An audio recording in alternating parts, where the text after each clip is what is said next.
Hey, before the video gets underway, I don't normally do this, but let's try to shoot for at least 40 likes on this video. I know you guys can do it, you've done it before. Welcome to Downtown Sports, my name is Downtown Stephen Brown, and in today's video, guys, I've been waiting for this for a little bit now, but we gotta talk about Nick Robertson. Because the Maple Leafs prospect scored his 50th goal of the season today for the Peterborough Petes of the Ontario Hockey League in what was a hat-trick victory. Now, I've showed this before in a previous video, but these are the greatest goal-scoring seasons in the OHL in terms of goals per game, minimum 20 goals scored. And we can see here that they don't have Nick Robertson's hat trick from today factored into this, but if you factor it in there, it's 50 divided by 43 games played, 1.16 goals per game, which would push him to 7th all-time on this list. I don't know about you, but something that I noticed about this list is that there's not very many current players or even players from like this past decade on this list. There's a lot of guys from like the 80s and the 90s, and the most recent players you can kind of see John Tavares and Patrick Kane in the 06-07 season,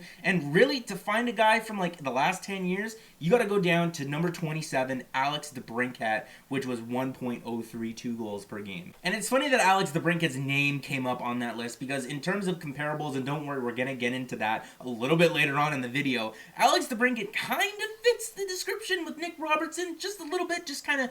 I mean, Alex DeBrincat is one of the only players in OHL history to have 350 goal seasons, but if you're looking at the stature of player, the type of players that they are, they're goal scorers. Alex DeBrincat being 5'7" and 165 pounds, Nick Robertson being 5'9" and 164 pounds. But I know what you guys are wondering, because I've done the math myself here, and the numbers are quite impressive. Nick Robertson missed 6 games because he went to go play in a little tournament called the World Junior Championships, where the United States weren't all too successful, finishing in 6th place. But in terms of his actual play, he had 5 points in 5 games and 2 goals. So the Peterborough Petes currently have 9 games left in their season, and if Nick Robertson plays in all of them, he would have played in 52 total games this season. And that would put him on pace for 60 goals. So he hit 50 today. Can he hit that 60 threshold? Because if he hits that 60 threshold, he's going to put himself in some more elite company. Now, unfortunately, I can't filter this out to just see more recent seasons, but I just went through this list and counted, and since the turn of the century, there have been 11 players to score 60 or more goals in an individual OHL season. Fun fact, the Toronto Maple Leafs currently own 2 of those 11 players, one of them being John Tavares, who scored 72 goals in the 06-07 season, and the other being Justin Brazeau, who scored 61 goals in the 2018-2019 season. Now, I like to have fun on this channel, and I think that this is a fun thing. It's a hypothetical thing, but we're still going to do it. So, Nick Robertson, like I said earlier in the video, missed 6 games to attend the World Junior Championships. And we can't do anything about those 6 games. It's a given, right? Every great prospect is going to go attend that tournament as long as they're healthy. So let's pretend that Nick Robertson didn't miss any games due to injury this season, and he played in every game that was available to him. That would mean he would get into 62 games. And at this goal-scoring pace, if he played in 62 games, that would put him in the 70 goal mark. And coming back to this list of the most goals scored in an individual OHL season, 72 goals would tie him with John Tavares for the 5th most in OHL history. But I promise you, this whole video is not just going to be gushing over how good he's been this year, because what's going to happen next year? Because he's in a really interesting predicament. And he's in that interesting predicament because of his September 11th birthday. In order to be eligible for the NHL draft, you need to be turning 18 by September 15th of that calendar year. Which means if he was born 5 days later, he would have been eligible for this upcoming draft. And if you take a look at his numbers here, there is no way that this guy goes 53rd overall and in the 2nd round. This guy's going at least top 10, top 15. And while it's amazing that Nick Robertson has been able to accomplish all of this in the OHL while being 18 years old for the entirety of this season, his age kind of does present a little bit of an interesting predicament for the Toronto Maple Leafs moving forward next season. Because in order to be eligible to play in the American Hockey League, you need to be turning 20 years old before December 31st of the beginning of that season. So looking at his age and his birthday, that means that he has to go back to the OHL for another season, or play with the big team. Now, everyone remembers Mitch Marner's magical 2015-2016 season, where the Toronto Maple Leafs were happily tanking for Austin Matthews, while he was putting up 44 points in 18 playoff games en route to winning the Memorial Cup.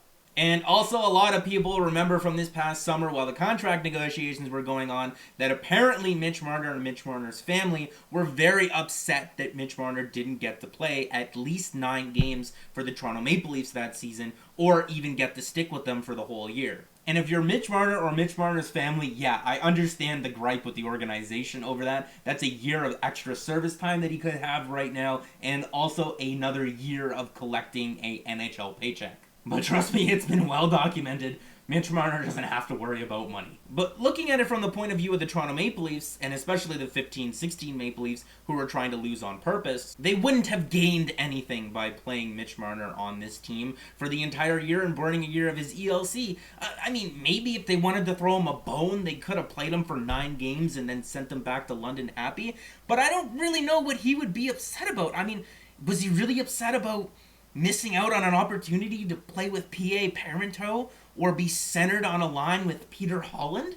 But let's not split hairs too much over this armchair GM and what you're seeing on the screen right now. The Maple Leafs could be in a position this offseason to trade 1 or 2 of the forwards off of this roster to add a defenseman. And I've already made this argument before, but if you're adding a defenseman to this core, one of those 6 guys got to go, so you might as well include one of those guys in the trade to get that defenseman. But for Nick Robertson and the 2020-2021 Toronto Maple Leafs, it's not like Mitch Marner and the 15-16 Maple Leafs. I feel like Nick Robertson should at least get 9 games next year with this team to show what he's got. And before I move on to the next little tidbit in this video, I just want to say the reason why we make predictions is the reason why we do anything. To have some fun, so keep that in mind when I show what I'm about to show. Byron M. Bader on Twitter has this cool little subscription-based service that compares draft-eligible prospects and prospects to current NHLers. And I'm not going to try to explain the math or the science behind it. I'm sure Byron has a nice little write-up on his Twitter if you want to go over there and read it. But he has NHLE on this chart. And NHLE, or NHL expectancy, which I believe the stat is called, is a cool little stat that tries to determine how many points in one league would translate to an NHL season. And in terms of Nick Robertson's season this year in Peterborough, it's saying that you could expect him to have 43 points in the NHL. Keep in mind, that was just for fun. No one's saying that if Nick Robertson played this year in the NHL instead of the OHL, that he'd have over 40 points. I know that goes without saying for most people, but sometimes, just sometimes. So I guess that's kind of the end of the video, because I don't really have any more Nick Robertson cool little tidbits to throw at you guys. I guess I'm going to pose the question to you. What would you do with Nick Robertson next season, knowing that he's not eligible to play in the American Hockey League? The 2 choices are the NHL or the OHL, and there's always the option to give him that 9-game tryout and then send him back to junior. That doesn't hurt anyone, right? So let me know what your thoughts are in the comment section down below, and leave a like on the video if you did like it, and subscribe for more, because more is always on the way. And guys, the Leafs have won 4 out of their last 5 games, and they are going to make the playoffs. Apparently, I'm mistaken. Nick Robertson also plays on the penalty kill. That's another tidbit about him.